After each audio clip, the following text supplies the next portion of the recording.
জানমনিজ good লাইফলৈ আপোনালোক সকলোকে পুনৰ এবাৰ স্বাগতম জনাইছোঁ। আজি মই এটা হাঁহৰ মাংসৰ ৰেচিপি লৈ আহিছোঁ। মাটিমাহৰ সৈতে হাঁহৰ মাংস কেনেদৰে বনাব পাৰি তাকে দেখাবলৈ লৈছোঁ। তেনেহ'লে বলক আজিৰ এই ভিডিঅ'টো ষ্টাৰ্ট কৰোঁ। মাংসকণ বনাবলৈ মই সকলো বস্তু যোগাৰ কৰি লৈছোঁ আৰু প্ৰথমতে এনেদৰে 2টা পিঁয়াজ কাটি লৈছোঁ, 3টামান আলু এনেদৰে কাটি লৈছোঁ আৰু কেইপিচমান অমিতা লৈছোঁ আৰু এইফালে লৈছোঁ আদা, নহৰু আৰু জলকীয়া পিচি লৈছোঁ। 2টা জলকীয়া এনেদৰে কাটি লৈছোঁ, 2টা শুকান জলকীয়া আৰু 2খিলা তেজপাত লৈছোঁ। এইফালে লৈছোঁ গুড়ি মছলা অকণমান, তাৰে ভিতৰত লৈছোঁ জিৰা গুড়ি এচামুচ, ৰঙা জলকীয়া গুড়ি এচামুচ, হালধি গুড়ি এচামুচ, ধনিয়া গুড়ি এচামুচ আৰু এয়া মিট মছলা এচামুচ আৰু এয়া মই 250 গ্ৰামমান হাঁহৰ মাংস লৈছোঁ আৰু এইখিনি মই মাটি দাইল ৰাতি তিয়াই থৈ ধুই ভালদৰে বইল কৰি লৈছোঁ।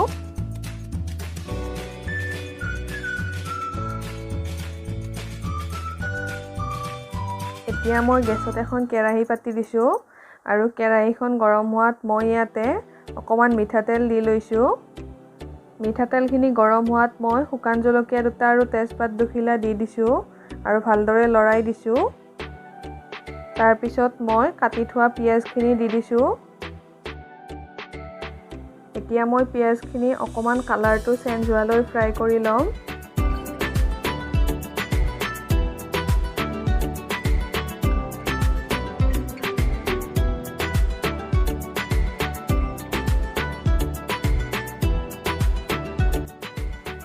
এয়া মোৰ পিঁয়াজখিনিৰ অকণমান কালাৰটো চেঞ্জ হৈ গৈছে।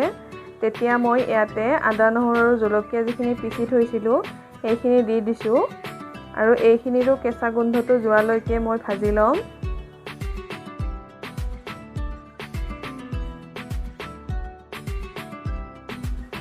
এতিয়া মই ইয়াতে অকণমান পানী দি দিছোঁ। পানী দি এইখিনি পুনৰ অকণমান সময় ভাজি ল'ম।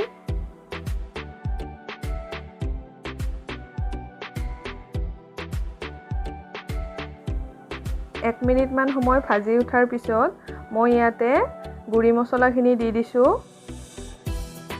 আৰু এইখিনিও এতিয়া মই ভালদৰে ভাজি ল'ম। গুড়ি মছলাখিনি দিয়াৰ পিছত মই ইয়াতে আৰু অকণমান পানী দি দিছোঁ, নহ'লে এনেকৈ শুকানে শুকানে ভাজিলে তলিত লাগি যাব পাৰে আৰু মছলাখিনি জ্বলি যাব পাৰে।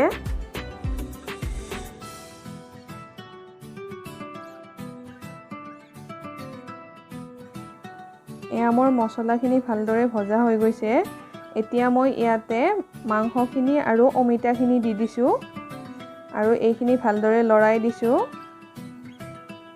এইখিনি মই এতিয়া অকণমান সময়ৰ কাৰণে ভালদৰে ভাজি ল'ম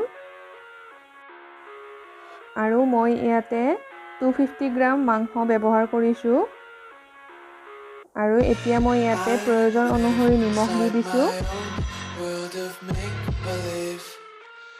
অকণমান টাইম এনেদৰে ভাজি লোৱাৰ পিছত মই এতিয়া মাংসখিনিত ঢাকনি লগাই দিম আৰু 5 মিনিটমান পিছত ঢাকনিখন গুচাই পুনৰ মাংসখিনি আৰু অমিতাখিনি এনেদৰে লৰাই দিছোঁ আৰু এতিয়া মাংসখিনিৰ পৰা অকণমান পানী ওলাইছে। এতিয়া মই পুনৰ মাংসখিনি ঢাকনি লগাই দিম আৰু এনেদৰে সিজিবলৈ দিম। এনেদৰে আমি ঢাকনি লগাই মাংসখিনি সিজাই ল'ব লাগিব আৰু মাজে মাজে ঢাকনি গুচাই মাংসখিনি লৰাই থাকিব লাগিব। এতিয়া মই ইয়াতে আলুখিনিও দি দিছোঁ আৰু এইখিনিও গোটেইখিনিৰ লগত ভালদৰে মিক্স কৰি দিছোঁ।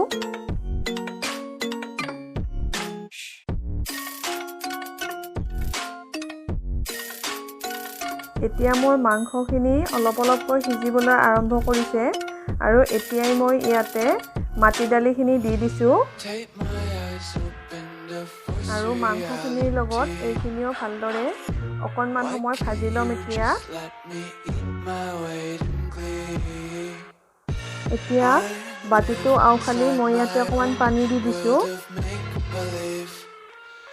পুনৰ গোটেইখিনি ভালকৈ লৰাই দি মই এতিয়া এইখিনি 10-15 মিনিটমান সময়ৰ কাৰণে ঢাকনি লগাই সিজিবলৈ দিম।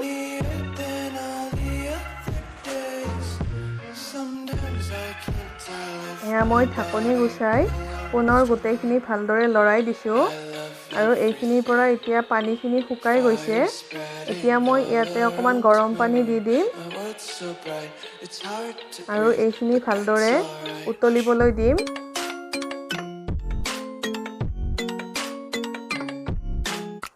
এতিয়া ইয়াতে মই কাটি থৈ দিয়া জলকীয়া দুটাও দি দিছোঁ। এনেদৰে জলকীয়া নিদিলেও হয়, কিন্তু কেঁচা জলকীয়া এনেকৈ কাটি দিলে এটা ধুনীয়া গোন্ধ আহে আৰু খাবলৈও ভাল লাগে। এয়া মোৰ মাংস এতিয়া উতলি আছে। আৰু লাষ্টত মই এয়া এচামুচ গৰম মছলা দি দিছোঁ আৰু ভালদৰে লৰাই দিছোঁ। এয়া মোৰ মাটিমাহৰ লগত বনোৱা হাঁহৰ মাংস প্ৰায় হ'বৰ হৈছে। এয়া মোৰ হাঁহৰ মাংস চাৰ্ভ কৰিবলৈ ৰেডি হৈ গ'ল। আৰু আপোনালোকেও এনেদৰে এবাৰ হাঁহৰ মাংস ঘৰত বনাই খাই চাবচোন।